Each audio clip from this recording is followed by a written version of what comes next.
வணக்கம் யூவர்ஸ், இது ஆலைவாசல் சேனலோட நோக்கமே நம்ம நாட்டுல இருக்க கோவில்கள் அதன் சிறப்புகளை பத்தி தெரிஞ்சுக்கிறது தான். வீடியோக்குள்ள போறதுக்கு முன்னாடி ஆலைவாசல் சேனலுக்கு சப்ஸ்கிரைப் பண்ணுங்க. இன்னைக்கு சேனல்ல நாம பார்க்க போறது சிவகங்கை மாவட்டத்துல பார்க்க வேண்டிய முக்கியமான கோவில்களோட பாகம் 2 தான். வாங்க வீடியோக்குள்ள போகலாம்.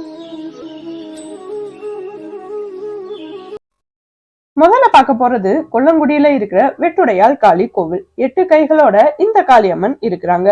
இந்த பகுதியை ஆண்ட வீரமங்கை வேலு நாச்சியாரோட குழந்தை பேசாம இருந்ததாகவும் இந்த அம்மன் கிட்ட வேண்டுனதுக்கு அப்புறம் குழந்தைக்கு பேச்சு வந்ததாகவும் சொல்லப்படுது. 2வது மடப்புறத்துல இருக்கிற பத்ரகாளி அம்மன் கோவில்.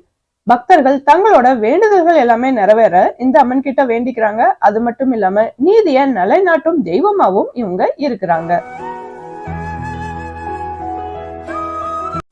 3வது திருப்புவனத்துல இருக்கிற புஷ்ப வனேஸ்வரர் கோவில். அப்பர், சுந்தரர், சமந்தர், மாணிக்க வாசகரால பாடல்கள் பாடப்பட்ட தலம். இந்த கோவில்ல பித்ருக்கடன்கள் செஞ்சா அது கூடுதல் பலன் தரும் அப்படின்னு சொல்லப்படுது. இதுக்கு காரணம் என்னன்னா, இறந்தவரோட அஸ்தி கலசம் இங்க புஷ்பமா மாறி இருக்கு. முன்னாடி காலத்துல பொன்னணையாள் அப்படிங்கிற பக்தை இந்த பகுதியில வாழ்ந்து வந்தாங்க. அவங்களுக்கு புஷ்பவன நாதரை தங்கத்துல செய்யணும்னு ஆசையும் இருந்துச்சு. ஆனா அதுக்கான பணமும் அவங்க கிட்ட இல்ல. தன்னோட ஆசை நிறைவேறதுக்காக இறைவன் கிட்டயே அவங்க வழியும் கேட்டாங்க.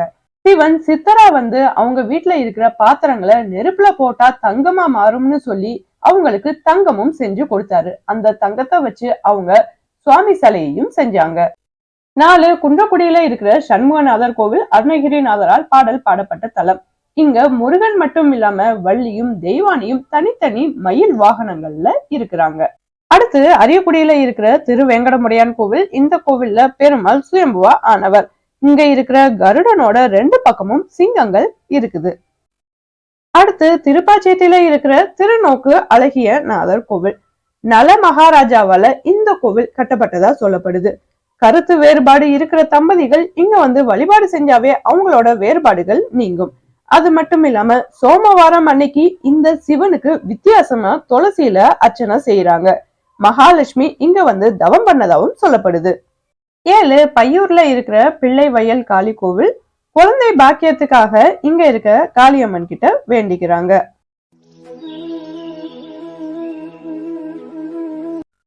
8 நாட்டரசன் கோட்டையில இருக்கிற கண்ணுடைய நாயகி கோவில். இங்க அம்பாள் கிட்ட திருமண தடை, குழந்தை வரம், கண் நோய்கள் நீங்கிறதுக்காக பக்தர்கள் வேண்டிக்கிறாங்க.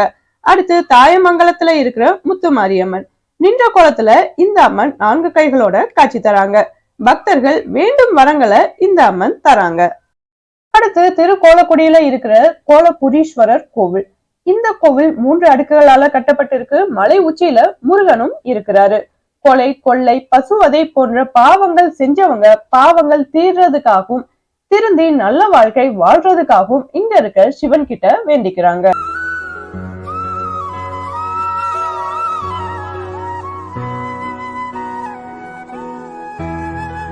கடைசியா பார்க்க போறது நகர சூழக்குடியில இருக்கிற தேசிகநாதர் கோவில்.